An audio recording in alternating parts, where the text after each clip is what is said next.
We're back at the Apex at UFC Vegas 120, Gamrot versus Salkilld in a fun lightweight main event. And this fight's just going to be fireworks anywhere that it goes, as long as it lasts. Co-main event, Diego Ferreira, Billy Quarantillo. We haven't seen both of them in a while, and they've, I believe, are 0-2, both of them in their last couple fights. Fun fights on this card. Steven Asplund's back. Louis Sutherland's fighting some slop fest. Manuel Sousa should be a fun fight. We'll break down the entire card. I'm going to have advantages, disadvantages for you popping up on the screen. Letting you know who I think is going to win each and every single one of these matchups. And we'll start with the first fight on the early prelims. I'll also mute my camera, make my head disappear. A little bit easier to see. Gigi Canuto is taking on Carol Foro. This fight was just added on this card, I believe, this week, a couple days ago. Gigi, if it looks familiar, you probably watched The Ultimate Fighter. She's coming off of a loss in The Ultimate Fighter. I think in the second round, she got knocked out TKO, ground and pound, due to her just being really tired, I think it was. I don't think she was actually hurt. Definitely not as hurt as her opponent was in the first round when Gigi snapped her arm like 3 different times. It was pretty crazy. Had a Kimura lock, a couple arm bars. It was the first arm bar that really did it. And yeah, just kind of burnt out. I don't know what it was. I think it's because the Ultimate Fighter, they fight so many fights without the proper recovery. They have injuries, they're sick, they're not feeling well, they're not at peak performance. However, with what we saw from Gigi Canuto at 23 years old, she is a wizard, a witch on the ground, if you will. She's really fun to watch. She's got really good chain attacks for submissions. However, on the feet, just didn't really look that comfortable. Carol Foro, on the other hand, is somebody who does look very comfortable on the feet. 9-1 with 6 of her 9 wins coming by knockout. This is her UFC debut. We haven't seen her since her fight in September of last year against Chanel Dyer, who has had a little bit of success in the UFC already. Coming off of a knockout win in March of this year, Chanel's had some success. Carol Foro's beat Chanel in a fun decision fight. I think this is an interesting fight. If Carol can keep it on the feet for the first round, I think she'll deal a lot of damage to Gigi, who's, just coming from a tough tournament at the Ultimate Fighter. She is a 2-1 underdog. I think if Gigi can get this fight on the ground, she can submit Carol, especially early in this fight. However, I am going to pick Carol Foro to win this fight. Don't really want to think too much more about it. If it does hit the canvas early, Gigi can submit Carol at any point. So I'm not going to be surprised if we do see a submission. We'll move on to the next fight, women's flyweight fight. Juliana Miller, fellow 10th Planet grappler. That's her affiliation. She's taking on Ravenna Oliveira, who has not won a fight in the UFC. I believe she's coming off of 3 straight losses. So don't need to make these that complicated, guys. Some of these fight predictions answer themselves. Yeah, you don't have to make these. You don't have to make these too complicated. Ravenna Oliveira has not won a fight in the UFC so far. I don't think she's going to win one either. I think she'll be cut. I'm gonna go with Juliana Miller to win this fight. She's definitely better on the ground. I was impressed with her ability to not get knocked out by Carly Judas. Carly Judas beat her via decision in February this year, and that was her first win that wasn't a knockout. So props to Juliana Miller for not getting knocked out. I thought she was gonna get knocked out there. I think she's going to take Ravenna Oliveira down and submit her in the first or second round. So Juliana Miller via finish submission. If she can't get it, she'll get the TKO ground and pound. So that's an easy pick. Ravenna Oliveira will be cut from the UFC, and we'll move on to our next fight. Miles Johns is taking on Jesse Rosas, who's making his UFC debut. A lot of people are excited about Rosas. This is, I believe, Raul Rosas' Jr.'s brother. Chiwiwi, so I do expect him to have a really good ground game. However, Miles Johns is an established wrestler. We've seen him in the UFC. He's had a lot of fights that go via decision. I know he did just get submitted by Daniel Marcos, which was a crazy guillotine, I think. I think it was a nasty guillotine choke, if I remember right, in November of last year. So we haven't seen Miles Johns since, but he does have really solid takedown defense. He's fought some tough guys, had a lot of fights in the UFC so far. He's 9 years older than Jesse Rosas, but he's not, old, I would say. I say he's, closer to his prime than out of it. And Jesse Rosas still has a lot of developing to do. So, yeah, this is a fun fight. I think Rosas is going to stick around, win or lose, just because of who his brother is. But I'm going to go with Miles Johns to win this fight via decision. Get back in the win column, and we'll move on to the next fight. Manuel Sousa and Richie Miranda. This is a fun fight. Manuel Sousa is a fun fighter. We'll start with him. Yeah, Manuel Sousa is my pick. He's finished 12 of his 14 wins. He's got power. He's got a good chin, and he knows a thing or two on the ground. Now Richie Miranda is making his UFC debut. I'm not sure. I'm not sure if he's coming in on short notice or not. Why he's got signed from from LFA, but I'm not too familiar with Richie Miranda. Haven't seen much of his fights. I like Manuel Sousa. He is a dog, so he's the pick. We're gonna pick him to win this fight via finish. I think he'll get the knockout. We'll move on to a heavyweight fight. Louis Sutherland, who's turned out to be quite the disappointment in my eyes, is taking on Henrique da Silva Lopes, who's making his UFC debut at 41 years old. I don't know if I'm going to trust that, so we're going to go to Tapology. We're going to check Henrique da Silva Lopes. Okay, there's no way that's him, so we'll just go back to where we were. Yeah, Louis Sutherland's taking on Henrique da Silva Lopes. Henrique da Silva Lopes. I'm gonna go with Louis Sutherland to win this fight. I mean, he was really boring in his last fight. I was not impressed. He really just pinned Tuivasa up against the cage and cruised to a decision. Being scared of a Tuivasa in 2026 is bad news bears. So I'm gonna pick Louis Sutherland to win this fight. I'm not happy about it, but I hope he does just get the knockout and doesn't have to really work. We'll move on.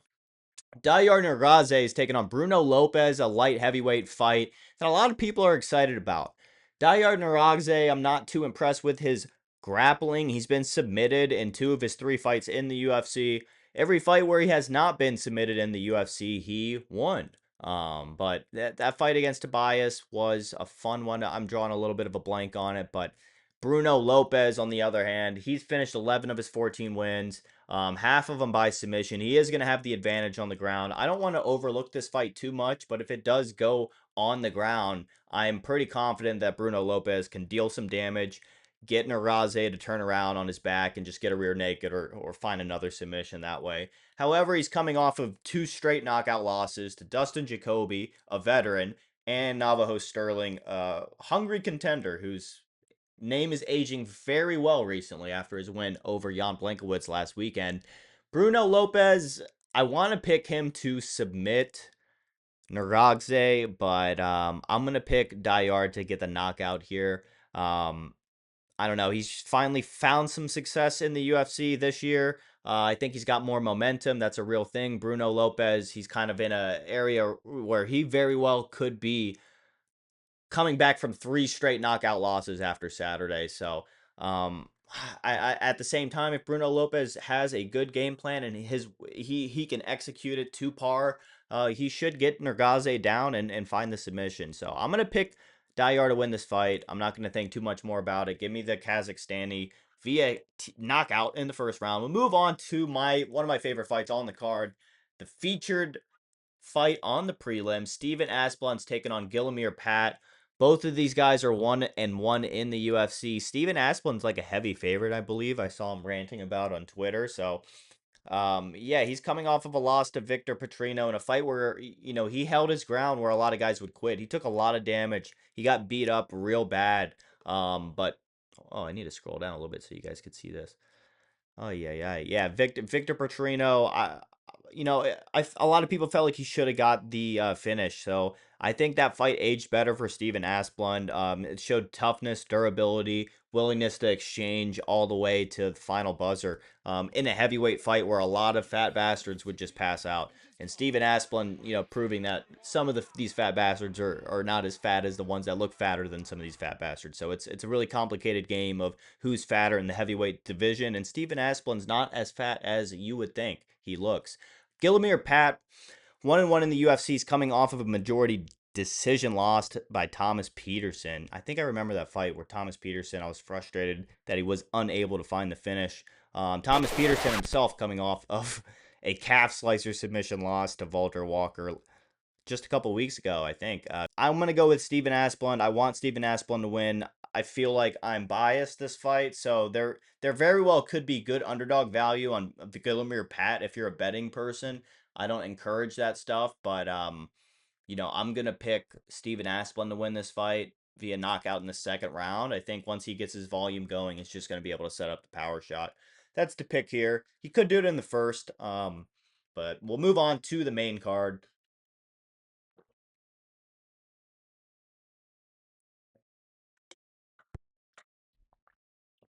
I had to drink some Gatorade. Fucking, you ever talk this long? A lot of people forget, man. People don't think about these things. Your throat gets a little bit dry. We'll move on to the main card. Billy Ray Goff's taking on Ty Miller. A lot of people are excited for Ty Miller. 7-0. Three of his seven wins come by knockout. He got a knockout against Adam Fugan in his UFC debut on the 324, the Gaethje Pimblett Paramount card, the Virgin Paramount card. So yeah, we get to see Ty Miller. This kid looks like he can do everything. He's young, 26, born in the year 2000. Jeez, he's younger than me. Uh, yeah, I think he's gonna. Oh man, I think he's gonna knock out Billy Ray Goff. It's a bold pick. I think this is gonna be a war while it lasts. Both of these guys are young. Billy Ray Goff has had a lot of success on the feet. Finishes 7 of his 9 wins. I don't know why I can't talk. Yeah, he's just coming off of a loss to Ramil Bramiaj in May of last year. He got submitted in the first round. Why am I blanking on this fight? Oh, did he rush in and his neck get snagged? I don't know. I'm blanking on this fight, and I'm not going to go back and watch the tape. I'm just going to pick Ty Miller to win this fight by knockout. Both of these guys are comfortable exchanging on the feet. They will take, Billy Ray Goff will probably take the takedown opportunity if it opens up. I think if either guy sees a perfect takedown opportunity, they'll take it. But I do believe this is just going to be a very quick fight. On the feet, they're going to take a lot of damage very rapidly. I think there's going to be a lot of blood. And Ty Miller's going to get a first round knockout over Billy Ray Goff. That's a bold pick. That's just what my gut's telling me. I'm going to pick Ty Miller to get first round knockout. I got the stats up for you to make the decision yourself. We'll move on to the next fight. Women's strawweight fight. Amanda Lemos is taking on Alexia Thainara. Amanda Lemos on the edge of 40. Thainara is going to have 9 years of youth against Lemos. She's got a 2-inch reach advantage. She has had a lot of success in the grappling department in her career, but she's coming off of 2 straight decision wins. I thought it was interesting. I mean, they were tough opponents. Luke Boonmi is a very strong Muay Thai fighter. She is a very dangerous striker. She did just hold her down for most of that fight, so it was more of a good look for Luke Boonmi to not get submitted. Bruna Brazil was also a fun fight, and that aged well. Oh no, it didn't. Why am I getting Bruna Brazil mixed up with somebody else? Bruna Brazil is not a good fighter. She needs to be cut from the UFC. Yeah, this is an actual test for Thainara. Amanda Lemos, she's coming off of a couple losses to Jillian Robertson in a fight where she got controlled on the ground and didn't really get going on the feet. So this is kind of like a repeat of the Jillian Robertson fight. Amanda Lemos did go through a camp for Jillian Robertson, so she had some good preparation. You gotta imagine that she's gonna bring a lot of that into this fight against Alexa Thainara. So it is going to be a solid test for Thainara. If she's not able to keep Lemos on the ground, I think she can get tired and lose a decision very easily to Amanda Lemos. Really, but yeah, I mean, Jillian Robertson couldn't find the submission. It'd be really hard to think if Alexia Thainara could find it. I don't see her submitting Amanda Lemos, um, unless yeah, that would be very interesting if she could find the submission on Amanda Lemos. The pick might actually be Amanda Lemos to win a decision here. The only fight she's lost, she's been subbed. No, I'm gonna go with Thainara. I'll go with Thainara. My guts kind of kicking the other way here, but my brain's telling me Alexa Thainara should deal a lot of damage. She's not able to find the submission. I think she could win a decision if she can keep the fight on the ground most of the time. So that's the pick. We'll move on to a featherweight fight.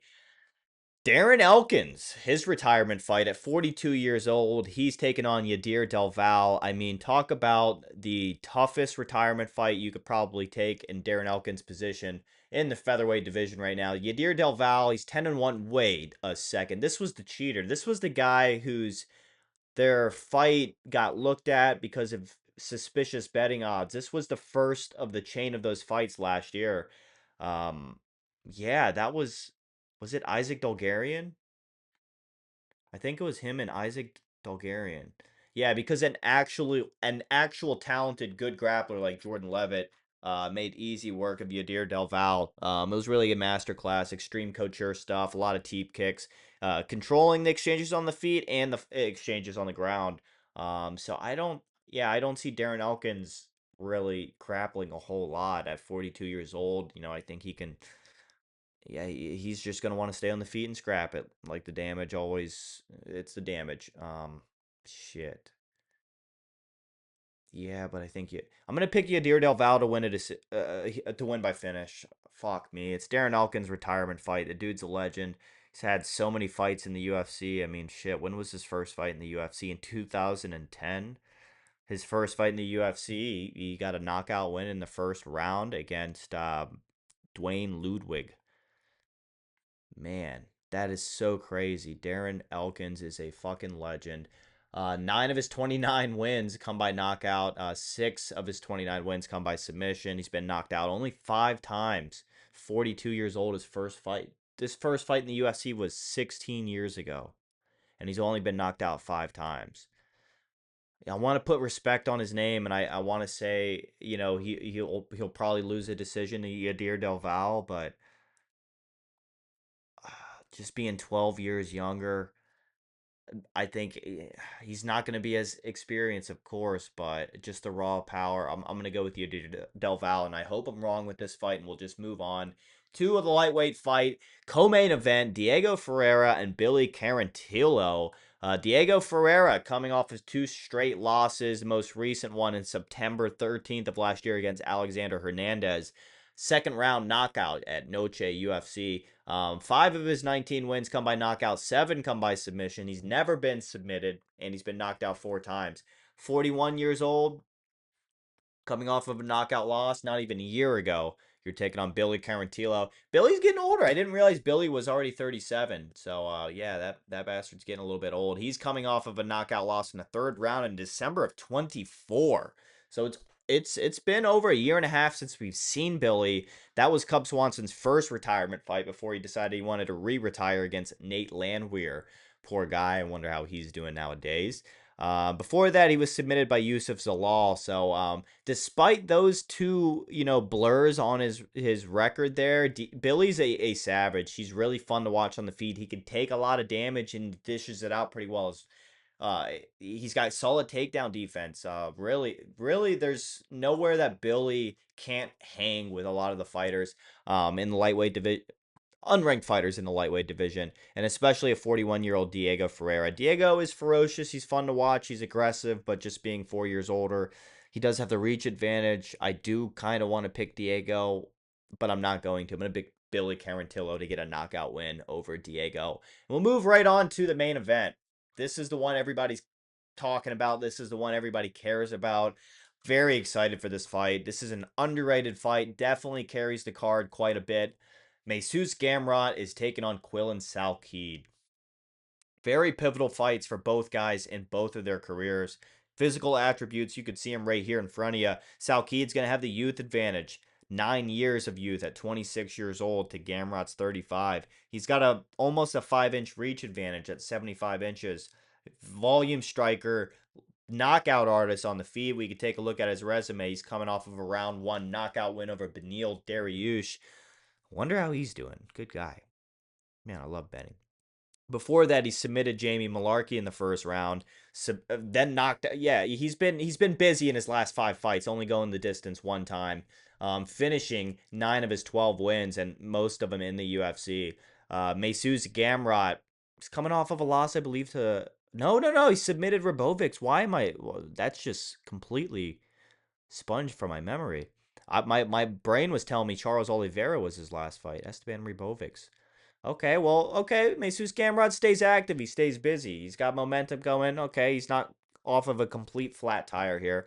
But I'm going to pick Mateusz Gamrot to win this fight. I think he's going to control. I mean, how many 5 round fights? I mean, he's been a decision a whole lot, but he's had 5 round fights. He's been in a lot of Poirier's camps. He's at the best gym in the world, American Top Team. He's got some of the best training partners. I think he's going to be able to submit Salkilld. I know they say Salkild's a black belt. I was watching the UFC video that was released yesterday, talking about Salkilld wanting to be, a professional skateboarder, a bull rider. This kid didn't know what he wanted to do. Okay, Mateusz Gamrot's from fucking Poland. If you're from Poland and you're a man, as soon as you exit the womb, you know how to wrestle and you have a chin. I've said this before, and it's true. And Gamrot's just, he can do everything very well. He's got wins over tough guys in the division, some animals. I mean, what, he beat Arman Sarukian? He beat Arman Sarukian in a 5-round fight in 2022. Like, people forget, man. Mateusz Gamrot has created. He's very fun to watch in his grappling, his scrambles that he creates. I do believe Salkild's black belt is up for question. He might be a brown belt. He might be a brown belt. I just don't think he's a black belt. I think Gamrot's going to show him there's levels. Unless Gamrot gets caught or hurt badly in the first round, I think he cruises to a decision here. I think he is able to keep Salkilld on the ground. There's going to be scrambles early in the fight, but I think as that fight goes on, those scrambles are going to kind of buff out as Salkilld gets tired. And he has not had a lot of octagon time compared to Gamrot. I mean, Gamrot is a decision machine. Salkilld, it's fun and all when you're finishing all these fights, but when you have a tough guy to finish who's able to go the distance with some of the best guys in the division, it's a tough task. Gamrot as a 2-1 underdog is a big surprise to me. I'm picking Gamrot, the underdog upset, to blow the lid off the Apex and all 25 people in there watching the fight. Why is my camera not working? There it is. We got it up. Thank you for watching UFC Gamrot Salkilld full card predictions. That's my thoughts. Who I have winning each and every single one of the fights. Please leave me a thumbs up. Subscribe if you're new here. I do predictions each and every single fight card. So we'll leave it at that.